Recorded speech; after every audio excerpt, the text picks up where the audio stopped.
সূর্য ডোবার পর প্রতিমা গড়া শুরু, আর ভোরের আলো ফোটার আগেই বিসর্জন। কেন রক্ষাকালী পুজোয় কোনো স্থায়ী মন্দির থাকে না? কি এমন গূঢ় রহস্য লুকিয়ে আছে এক রাতের এই আরাধনায়? আজ আমরা জানব সনাতন ধর্মের সেই অজানা এবং রোমহর্ষক নিয়মাবলী সম্পর্কে। আমরা আরও গভীরে গিয়ে জানব এই পুজোর অত্যন্ত কিছু গুপ্ত এবং বিশেষ নিয়মাবলী সম্পর্কে। কেন এই পুজোয় কোনো স্থায়ী মন্দির থাকে না? কেনই বা এক রাতের মধ্যেই প্রতিমা গড়ে আবার বিসর্জন দিতে হয়? আসুন সনাতন ধর্মের এই অত্যন্ত গুরুত্বপূর্ণ পূজার বিস্তারিত নিয়মাবলী আজ আমরা জেনে নিই। তাই ভিডিওটি স্কিপ না করে অবশ্যই পুরো দেখুন। প্রথমে আমরা জানব খনার বচন এবং এই পূজার প্রেক্ষাপট।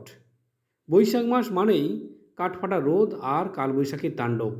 খনার বচনে এবং প্রাচীন বাংলার লোককথায় চৈত্র বৈশাখ মাসের এই প্রচণ্ড খরা এবং মহামারীর বারবার উল্লেখ পাওয়া যায়।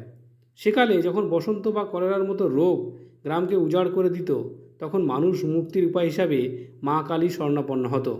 খনার বচনের সেই প্রকৃতি পাঠকে মান্যতা দিয়েই আজও বৈশাখ মাসে গ্রামকে সুরক্ষিত রাখতে রক্ষাকালী মায়ের আরাধনা করা হয়।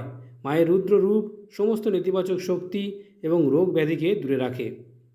রক্ষাকালী পুজোর নিয়ম অন্যান্য সাধারণ কালী পুজো থেকে বেশ আলাদা এবং কঠোর।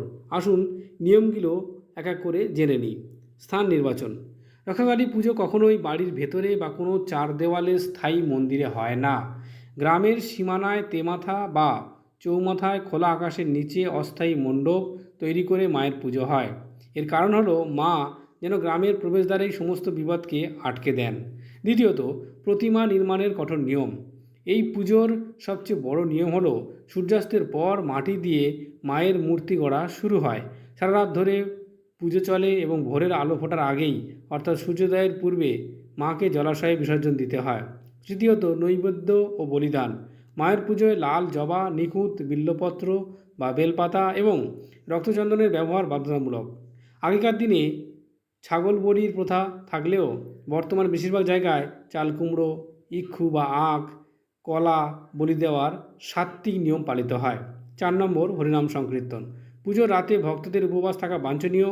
পুজো চলাকালীন মণ্ডপের চারপাশে একটানা হরিনাম সংকীর্তন করার রীতি রয়েছে। বিশ্বাস করা হয় ভক্তি ভরে হরিনাম করলে এবং মায়ের বীজমন্ত্র জপ করলে চারপাশের পরিশুদ্ধ হয় এবং অশুভ শক্তির বিনাশ ঘটে। এবার আমরা জানব রাশিফলের উপর এর কী প্রভাব পড়ে। জ্যোতিষশাস্ত্র অনুযায়ী বৈশাখ মাসের অমাবস্যা বা মঙ্গল বা শনিবারের নিশীথ রাতে করা এই পুজো অত্যন্ত ফলদায়ক। এই বিশেষ রাতে মায়ের আরাধনা 12টি রাশি জাতজাতিকাদের উপরেই গভীর প্রভাব ফেলে।